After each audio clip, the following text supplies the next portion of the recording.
काव्याला बाळ होणार आहे ना? होय, मला तिच्या हातात बाळ दिसतंय.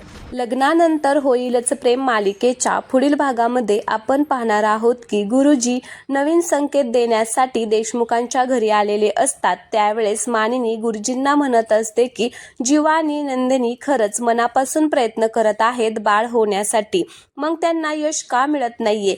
त्यावेळेस मानिनीला गुरुजी म्हणत असतात की ज्याला उशिरा मिळतं त्याला धीर धरवत नाही, ज्याला लवकर मिळतं त्याला ते सांभाळता येत नाही. असं म्हटल्यानंतर जीवाला मात्र काहीच कळत नाही.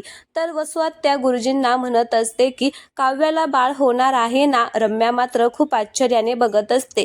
त्यावेळेस गुरुजी म्हणत असतात की होय, मला काव्याच्या हातामध्ये बाळ दिसत आहे. आता गुरुजी असं म्हणताच रम्या लगेच आश्चर्याने काय असं आता म्हणते. इकडे आपण पाहतो की काव्याने नंदिनीला रम्याचं सगळं सत्य सांगितल्यावर नंदिनी काव्याला म्हणत असते की रम्या चुकीचीच आहे, पण तू तरी कुठे बरोबर वागतेस, तू सुद्धा चुकीचंच वागत आहे. काव्याला धक्काच बसतो.